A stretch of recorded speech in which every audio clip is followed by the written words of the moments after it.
একটি নল কোনো ট্যাঙ্ক যদি ৬ ঘন্টায় পূর্ণ করে, ট্যাঙ্কটা অর্ধপূর্ণ হলে একই রকম আরো ৩টি নল খুলে দেওয়া হয়। তাহলে ওই ট্যাঙ্কটি পূর্ণ করতে মোট কত সময় লাগবে? আচ্ছা দেখো, কোশ্চেনটাকে ধরো এই হচ্ছে একটা ট্যাঙ্ক, কেমন? এই ট্যাঙ্কটা পূর্ণ করতে তার সময় লাগে মাত্র ৬ ঘন্টা। একটু ভালো করে চেষ্টা করো। এই ট্যাঙ্কের আয়তন কত জানি না, আমি ধরে নিলাম 6 unit. 6 unit.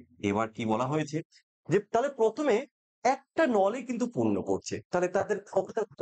1 unit per hour.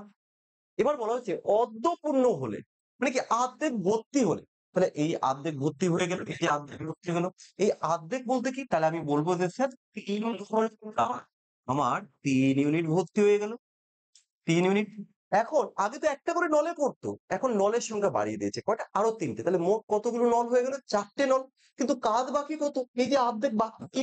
তাহলে এই ৩ ইউনিট যদি করে, সময় তো ৩ ঘন্টা বাকি ছিল, তাই না?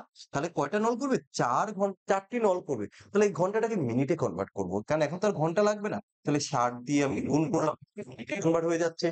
৪ দিয়ে ৬০ কে কাটলে ১৫ হয়।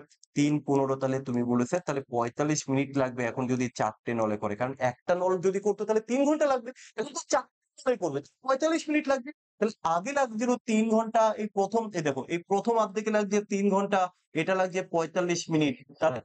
তাহলে টোটাল কত? ৩ ঘন্টা ৪৫ মিনিট। কোথায় আছে? অপশন নাম্বার বি তে। তো এই প্রসেস তোমাদের কেমন লাগছে প্লিজ তোমরা প্রত্যেকে কিন্তু কমেন্ট করে জানাবে। আর যারা নতুন আছো চ্যানেলটাকে সাবস্ক্রাইব করে রাখো এরকম আরো অঙ্কের শর্ট ট্রিক্স পাওয়ার জন্য। চলো।